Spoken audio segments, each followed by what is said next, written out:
سلام على عباده الذين اصطفى اما بعد۔ پروگرام کو سجانے کے لیے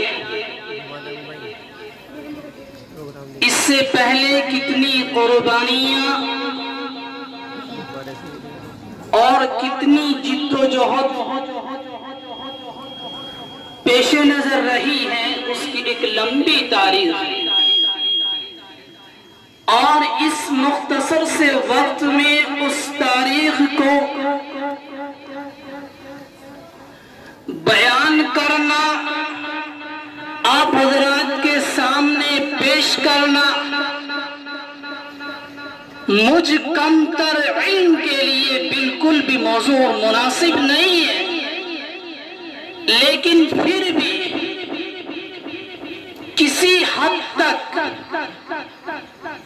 آزادی کی تاریخ کو آپ حضرات کے سامنے پیش کرنے کی کوشش کروں گا۔ ہمارا یہ ملک ہندوستان، ہمارا یہ پیارا ملک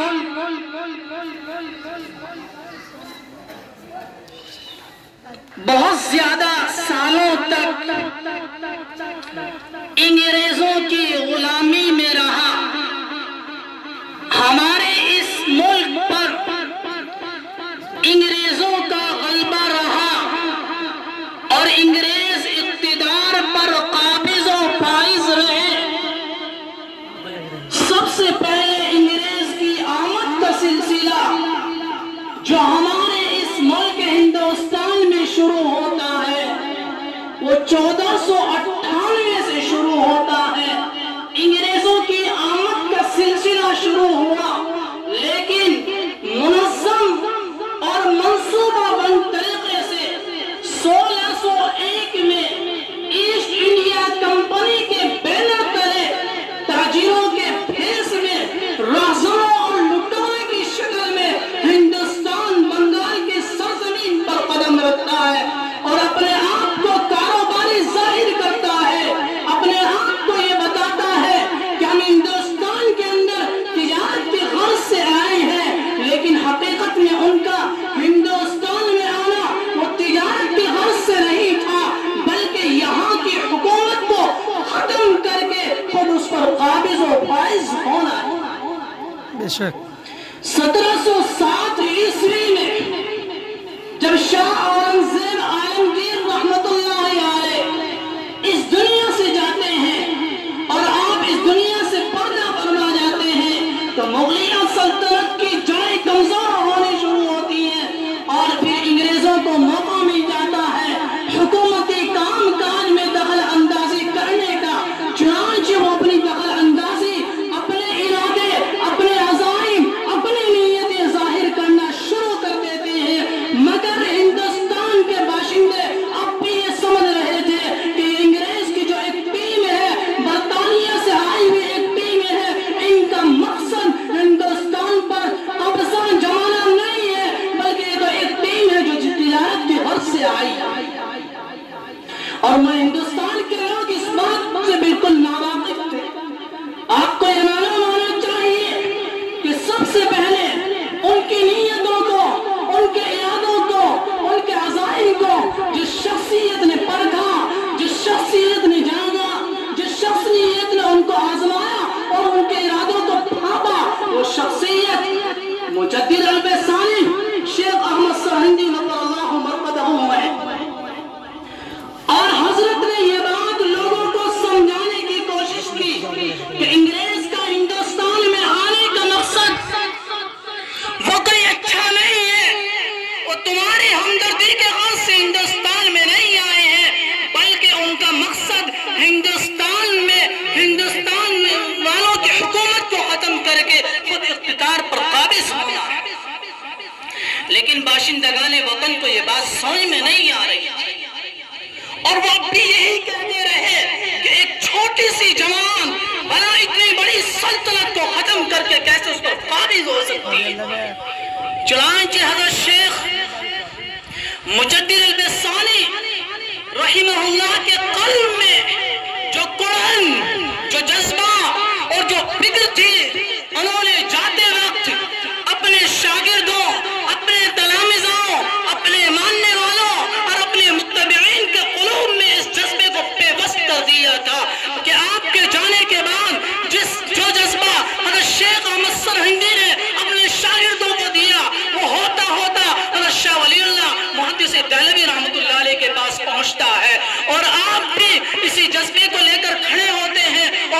کے طول و عرض میں سفر شروع کرتے ہیں، مگر آپ بھی اس دنیا سے چلے جاتے ہیں، اور آپ کے دنیا سے چلے جانے کے بعد آپ نے وہ جذبہ، وہ قرآن، وہ فکر، وہ سوچ، وہ خیال اپنے شاگردوں اور اپنے تلامذوں کے قلوب میں اس جذبے کو موجزن کر دیا تھا، اس جذبے کو گاڑ دیا تھا۔ چنانچہ آپ کے لائق و فائق فرزند ارجمند حضرت شاہ عبدالعزیز محدث دہلوی رحمت اللہ علیہ اس ورثے کے امین بنے اور اپنے والد محترم کے اس ورثے کو لے کر آگے بڑھے، جہاں سے حضرت شاہ ولی اللہ محدث دہلوی رحمت اللہ علیہ نے چھوڑا تھا وہاں سے اس کو آگے بڑھایا۔ چنانچہ 1803 کے اندر جب انگریز دہلی میں اپنی حکومت، دہلی کے سلطنت پر براجمان ہونے پر کامیاب ہو جاتا ہے اور لال قلعے پر جھنڈا لہرا دیا جاتا ہے اور کہتا ہے کہ آج سے خلق خدا کی، ملک بادشاہ سلامت کا اور حکم کمپنی بہادر کا، اس وقت میں وہ جیالہ، وہ بہادر، وہ دلیر، وہ شجاعت کا پیکر شاہ عبدالعزیز محدث دہلوی رحمت اللہ علیہ انگریزوں کے خلاف فتویٰ دیتے ہیں اور انگریزوں کو اس ہندوستان سے بھگانے کے لیے جہاد کا پرچہ بلند کرتے ہیں اور کہتے ہیں کہ آج سے ہمارا ملک غلام بن چکا ہے۔ ملک میں رہنے والے ہر شخص کی، ہر طبقے کی، ہر سماج کی، ہر مذہب کے ماننے والے کی یہ ذمہ داری بنتی ہے کہ وہ اس غلامی سے نجات پانے کے لیے اپنے آپ کو ہر طرح کی قربانیوں کے لیے پیش کرے، اپنی جان و مال کا نذرانہ پیش کرے، اپنی دولت کو داؤں پر لگا دے، اپنی جانوں کو داؤں پر لگا دے اور ہندوستان سے انگریز کو بھگانے پر مجبور کرے۔ یہ ایک بظاہر تو ایک فتویٰ تھا، لیکن اس فتوے کی آگ پورے عالم میں، پورے عالم بلکہ خاص کر ہندوستان کے اندر اس طرح بھڑکی کہ مسلمانوں اور ہندوستان میں بسنے والے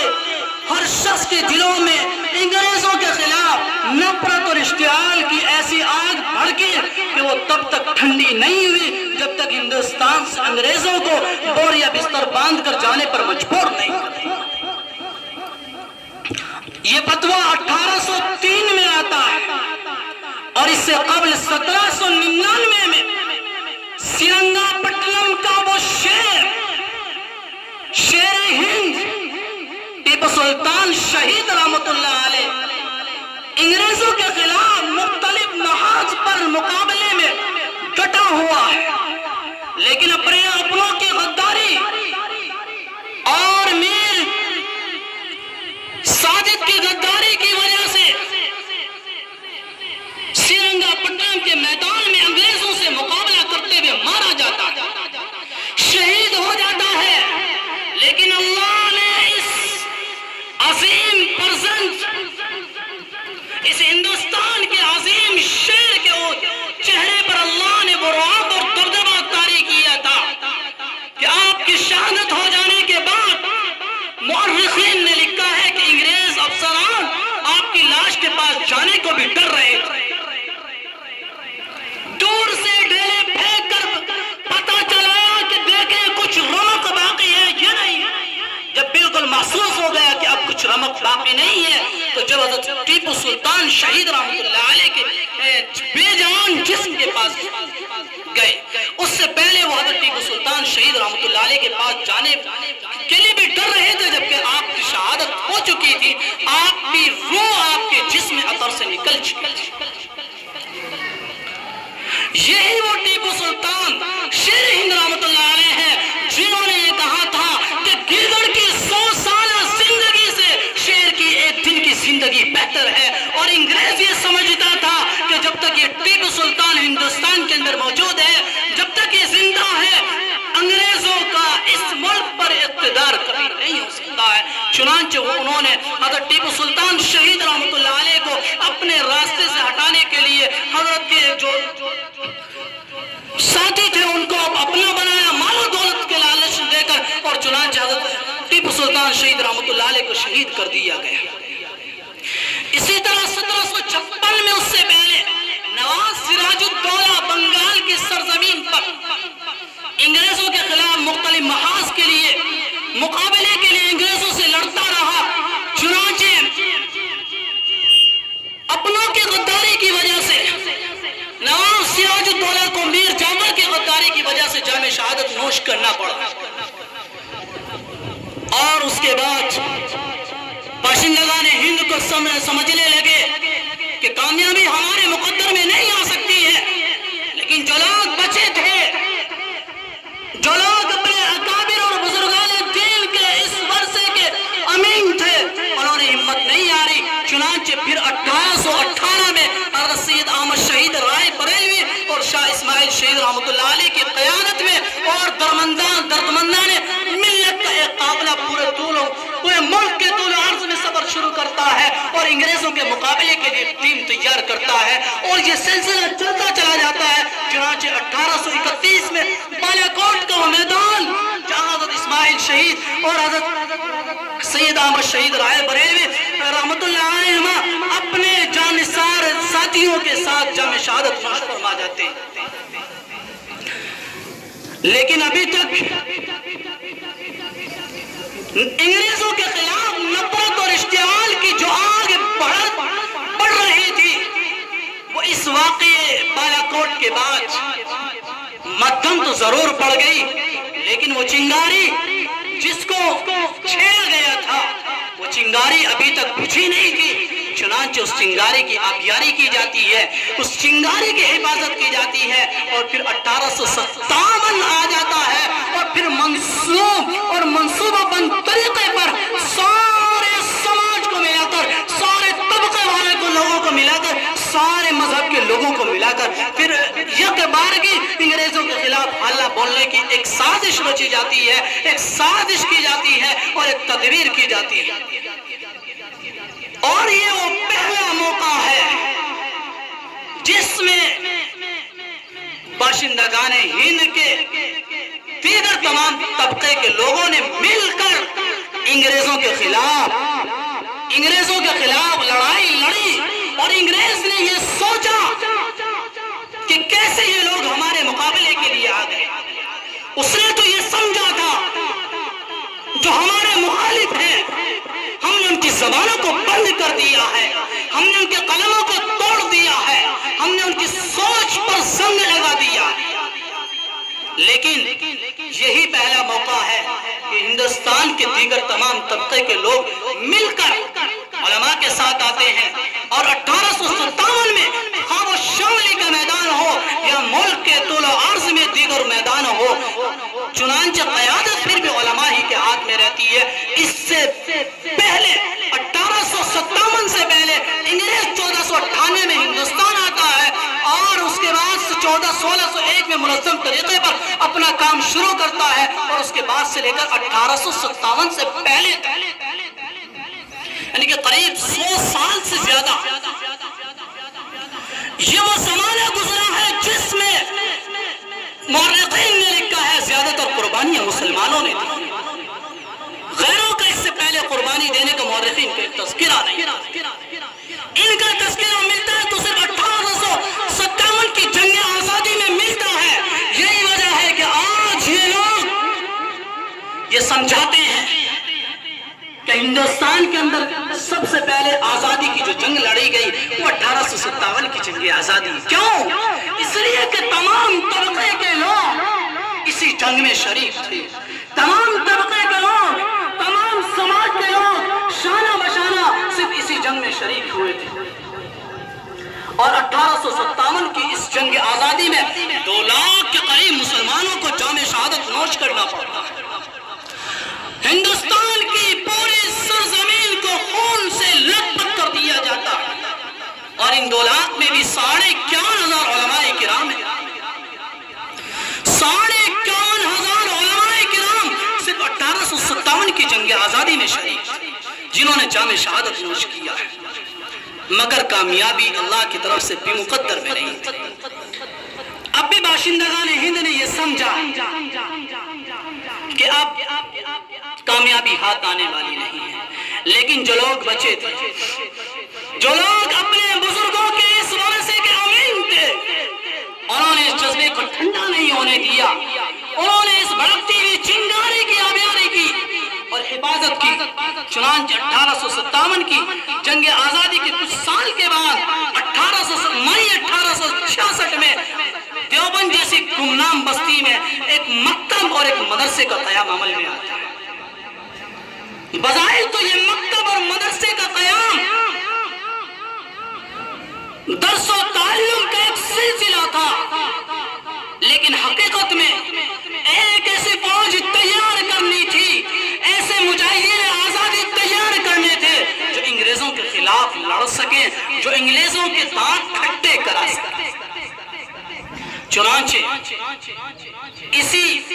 ادارے کے سب سے پہلے طالب علم شیخ الہند محمود حسن دیوبندی نور اللہ مرقدہ ہیں، انہوں نے آگے چل کر اس ادارے میں پڑھنے والے طلبہ کی ایسی تربیت کی، ایسی ذہن سازی کی کہ انگریزوں کو سوچنے پر مجبور ہونا پڑا۔ چنانچہ 1878 میں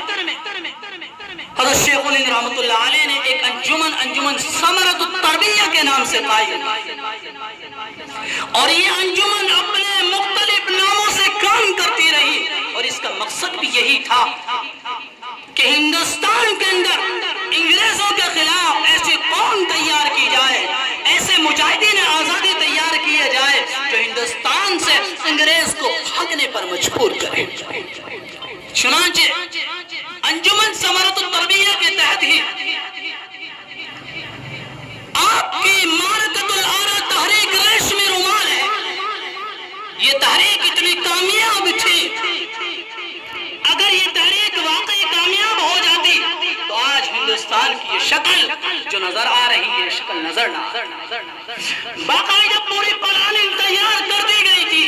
حضرت شیخ الہند رحمت اللہ علیہ کی بیرونی طاقت سے روابط ہو چکے تھے، اور حضرت شیخ الہند نے کہا تھا کہ اندرونی طور پر ہم انگریزوں کے خلاف بغاوت کا ایک بگل بجائیں گے، اور بیرونی طور پر آپ ان پر دباؤ ڈالیں گے، اور ہم ایک حکومت قائم کریں گے جو انگریزوں کی حکومت کے متوازی ہے۔ لیکن راز فاش ہو گیا، اللہ نے ایسا کرنا تھا، نہ جانے اس میں کیا مصلحت و حکمت تھی کہ راز فاش ہو گیا، اور 1815 کے اندر حضرت شیخ الہند رحمت اللہ علیہ کو مالٹا کی جیل جانا۔ مگر ابھی یہ جذبہ ٹھنڈا نہیں ہوا تھا۔ 1915 کے اندر حضرت شیخ الہند رحمت اللہ علیہ مالٹا کی جیل گئے، اور 1919 میں جمعیت علماء ہند کا قیام عمل میں آتا ہے، اور پھر جمعیت علماء ہند کے اس بینر تلے 1919 سے لے کر 1947 تک مختلف تحریکیں انگریزوں کے مقابلے کے لیے آتی رہی اور اپنی جانوں کا نذرانہ پیش کرتی رہی، لیکن ابھی آزادی مقدر میں نہیں تھی۔ چنانچہ حضرت شیخ الہند رحمت اللہ علیہ کو مالٹا کی جیل بھیج دیا گیا، آپ کے ساتھ آپ کے رفقا حضرت شیخ علیہ السلام مولانا حسین احمد مدنی نور اللہ مرقدہ، اور اسی طرح حضرت مولانا عزیر گلصام نور اللہ مرقدہ اور دیگر احباب، انہوں نے مالٹا کی جیل میں قید بامشقت کاٹی۔ یہی شیخ الاسلام مولانا حسین احمد مدنی کراچی کی عدالت میں انگریز جج کے سامنے، انگریز جج نے جب آپ کو بلایا اور کہا کہ آپ نے فتویٰ دیا ہے کہ انگریز کی فوج میں بھرتی ہونا حرام ہے، دینا کیا ہوتا ہے؟ میں نے فتویٰ دیا ہے، دیتا ہوں اور دیتا رہوں گا۔ انگریز جج نے کہا جانتے ہو اس بغاوت کی سزا کیا ہے؟ فرمایا کیا ہے؟ فرمایا کہ اس بغاوت کی سزا سزائے موت ہے۔ فرمایا کہ حسین احمد مدنی کو معلوم تھا کہ جب دیوبند سے آ رہا تھا تو اپنے ساتھ کفن ساتھ لے کر آیا تھا، اور بھری عدالت میں انگریز جج کے سامنے اپنے سوٹ کیس سے اپنا کفن نکال کر اور عدالت میں لے کر کہا تھا کہ میں یہ کفن ساتھ لے کر آیا تھا، تم جس کو ڈرانے کی بات کرتے ہو؟ یہ ہمارے اکابر کے ورثے کے امین تھے، اور انہوں نے آزادی کا جو بگل بجایا تھا، چنانچہ 19 1919 میں جمعیت کا قیام عمل میں آتا ہے اور 1919 سے لے کر 1947 تک مختلف تحریکیں کارآمد ہوتی ہیں اور مختلف تحریکیں میدان عمل میں آتی ہیں، اور اس کے بعد پھر اللہ کے کرم سے 15 اگست 1947 کو اس ملک کے اندر آزادی کا سورج طلوع ہوتا ہے۔ یہ ہمارے ملک میں کہ ایک مختصر سی تاریخ ہے، بہت ہی مختصر سی تاریخ ہے ہمارے ملک کی، اور جو لوگ آج یہ کہتے ہیں کہ کیا قربانیاں دی ہیں، جو انہیں کان کھول کر سن لینا چاہیے کہ ہمارے ملک کی خاطر جتنی قربانیاں مسلمانوں نے دی ہیں، اگر ان کی تاریخ کو آزادی کی تاریخ سے علیحدہ کر دیا جائے تو تاریخ آزادی ہندوستان کبھی مکمل نہیں ہو سکتی ہے۔ تم کس کس کے قلوب سے یہ بات مٹاؤ گے؟ تاریخ کے اوراقوں نے لکھا ہے، مورخین نے لکھا ہے، تم کتنی ہی کوشش کر لو، لیکن اس ملک کی آزادی کی خاطر علماء نے، مسلمانوں نے جو قربانیاں دی ہیں اس کو فراموش نہیں کیا جا سکتا۔ اور آج جو مسلمانوں پر غداری وطن کا الزام لگاتے ہیں، احسان فراموشی کا الزام لگاتے ہیں، یہ حقیقت میں تاریخ کے ساتھ بہت بڑا کھلواڑ ہے اور ناانصافی کی یہ بدترین مثال ہے۔ وطن کی عزت و ناموس ہم لٹنے نہیں دیں گے، وطن کی عزت و ناموس ہم لٹنے نہیں دیں گے، ترنگا شان ہے اپنی کبھی جھکنے نہیں دیں گے، وطن کی آبرو پر وہ اب بھی، وطن کی آبرو پر وہ اب بھی جان دے دیں گے جنہیں کچھ لوگ اپنے دیش میں بدنام کرتے ہیں۔ وما علینا الا